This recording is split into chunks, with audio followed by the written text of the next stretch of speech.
செல்கிறோம்.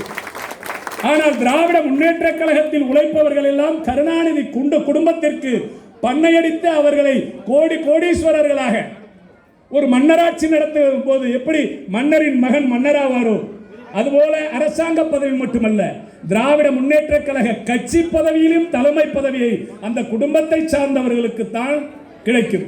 அப்படி அவர்களை உயர்ந்த இடத்தில் அமர வைத்து அழகு பார்ப்பதற்காக ஒரு குடும்பத்திற்கு கொத்தடிமைகளாக திராவிட முன்னேற்ற கழகக்காரர்கள் பணியாற்றி வருகிறார்கள். இன்று அரசியல்வாதிகளாக இளைஞர்களும் இளம்பெண்களும் நீங்கள் அடியெடுத்து வைத்திருக்கக்கூடிய இந்த கட்சியில் தான் நீங்கள் தலைமைக்கு வரலாம். எந்த பதவிக்கு வேண்டுமானாலும் வரலாம். அரசாங்க பதவியானாலும், அனைத்து இந்திய அண்ணா திராவிட முன்னேற்ற கழக கட்சி பதவியானாலும், அனைத்து இந்திய அண்ணா திராவிட முன்னேற்ற கழகத்தில் மட்டும்தான் நீங்கள் இத்தகைய உயர்ந்த பதவிகளுக்கெல்லாம் வர முடியும். திராவிட முன்னேற்ற கழகத்தில் நீங்கள் உறுப்பினராக இருக்கக்கூடிய அங்கு இருக்கக்கூடிய இளைஞர்களாகட்டும் அல்லது அந்த கட்சியை சார்ந்தவர்களாகட்டும் காலம் முழுவதும் கருணாநிதி குடும்பத்தை வளர்ப்பதற்காக தன் வியர்வையை சிந்தி இரத்தத்தை சிந்தி உழைத்து உழைத்து உழைத்து கருணாநிதியின் ஒட்டுமொத்த குடும்ப உறுப்பினர்களை அரசாங்க பதவியிலும் அந்த கட்சி பதவியிலும் அமர வைத்து அழகு பார்க்க முடியுமே தவிர ஒரு திராவிட முன்னேற்ற கழக தொண்டன் கூட தலைமை பொறுப்புக்கு வரவே முடியாது. ஆகையால் தான் நாங்கள் ஒவ்வொரு கூட்டத்திலும் சொல்லுகிறோம், திராவிட முன்னேற்ற கழகக்காரர்கள் கருணாநிதி குடும்பத்திற்கு பண்ணையடிப்பவர்கள். இது ஜனநாயக கட்சி.